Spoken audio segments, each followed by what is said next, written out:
All right, this is my 6th attempt to do this today. We'll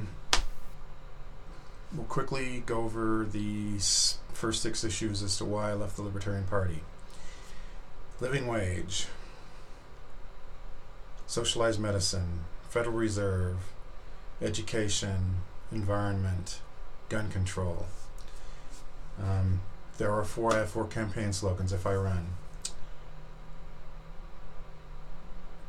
Crush the gerrymander, flush the Electoral College, dump Trump. I am all for impeachment. I have 6 articles of impeachment, and I'll share them with you. I think I have shared them. They are online, on YouTube somewhere. And then the 4th issue is liberate the tax attorneys. That does not mean what libertarians usually mean by that, of abolishing the IRS. I just want to, I have 5 objectives. That means there are 5 things that should be achieved with real tax reform. 1, a broad base. That means no deductions. Let's quit playing games with tax breaks. It introduces too much influence by people that are more powerful than the rest of us. We get this little mortgage interest deduction, which is for the rich people a huge thing. No, it's not. That's not good. Low rates. That's a sound libertarian principle, a sound principle of good government. Low rates. Mild progressivity. Rich people should pay more, but I don't believe in soaking them. It disincentivizes achievement. Simplicity and transparency. And obviously, a 17,000-page tax code is neither simple nor transparent. So that's the reason to get rid of that. Now, what matters to me most is we are living through a secular crisis. We have a mentally diseased, degenerate comic opera fascist, money laundering stooge, and a traitor in the White House. Okay? Everything else is completely irrelevant in order to preserve democracy, we're going to have to extend it. Matter of fact, I was going to get this later, but this is President Lincoln's quote defending the Emancipation Proclamation. In giving freedom to the slave, we assure freedom to the free, honorable alike in what we give and what we preserve. We shall nobly gain or meanly lose the last great hope of earth. All those little brown people who we think, and Russians and Arabs and all these people who we think that they're just not right for democracy. Well, guess what? Either we extend it gets extended to them, or Putin's going to take it away from all of us. All right, that's what you need to get into your heads, to your thick heads. Let's go. So anyway, this I wrote months ago, but I'll go over the 7th issue of what I wrote then. The 7th issue reverses the original impulse leading me to join the Libertarians. I have long opposed the draft. It is outrageous for the collective to expect the individual to sacrifice his or her precious young life in warfare. Certainly the fiasco in Vietnam influenced that view. The class issue behind the draft. College deferments, oh, by the way, for the strutting super patriot phony in the White House, he used college deferments 4 times. He evaded the draft 4 times. College deferments and special exemptions for the elites disgusted me. The well-connected knew the war was a fraud. They protected their own while sending the unconnected to fight and die in a loathsome jungle. Consider the case of the George Bushes. George Herbert defied parents and volunteered to fight in World War II. 2 decades later, the same person among the well-connected, and he was well-connected before anyway, the family's always been well-connected, shielded his son from service, but publicly he supported the war.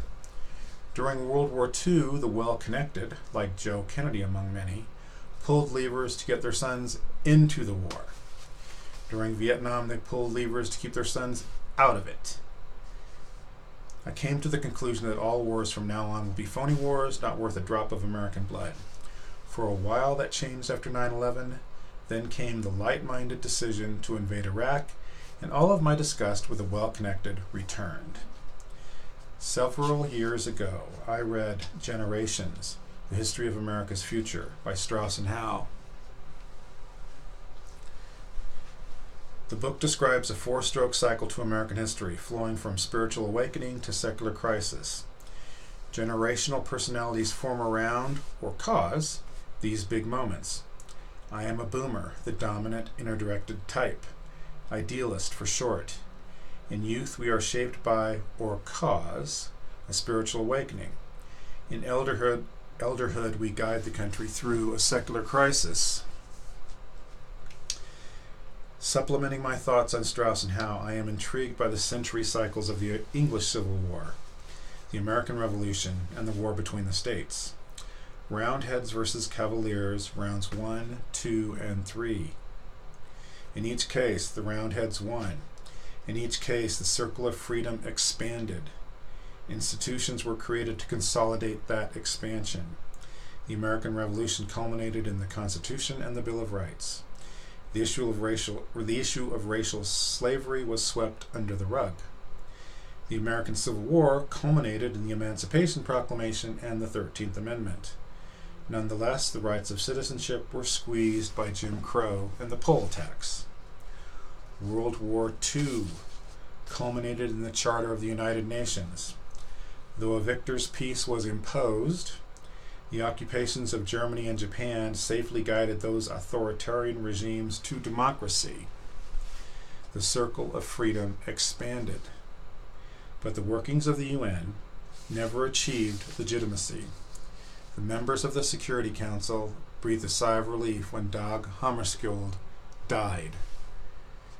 He might have been murdered, by the way. That airline crash might have been something dirty about that. Logically, the next secular crisis will culminate in an elected, representative, and sovereign United Nations. Get to that later. I've actually talked about that. The thing's called Unfit for Crisis. It was natural to assume after 9/11 that the enemy throughout this secular crisis is radical Islam. Many of my countrymen wish to simplify things and make Muslims, all Muslims, the enemy.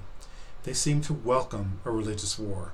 They harbor a deep contempt for those of us who remind them of a repetitive lesson from history. Religious war is the supreme evil. At the end of that road is a verdant planet transformed into a smoking cinder.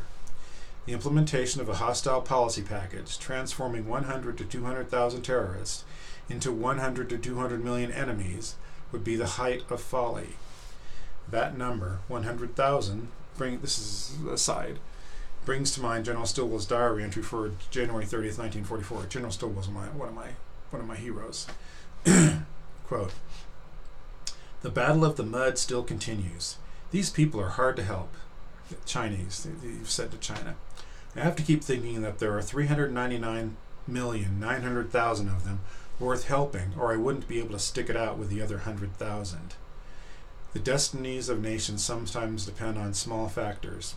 What a laugh it is to see the continual adulation and glorification of small potatoes, whose reputation grows in spite of what they do, rather than because of it." It's a slam at Chiang Kai-shek.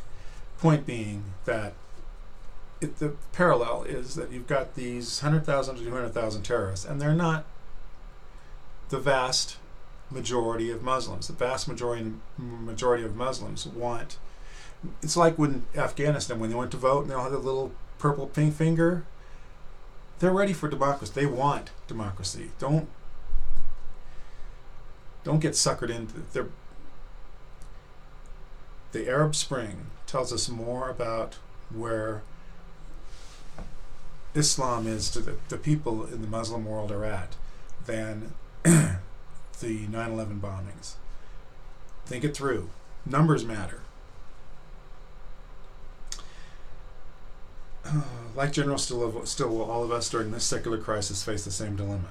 Do we keep faith with the 1,199,800,000, or do we commit the 100,000 to 200,000 to set the agenda? I admit that I, like General Stilwell, am a Sinophile. It is easy, with the benefit of hindsight, to side with the Chinese masses against Chiang Kai-shek's putrid regime. Yet as disgusting as the thieving nationalist elite was, they were lapdogs compared to today's Islamic terrorists.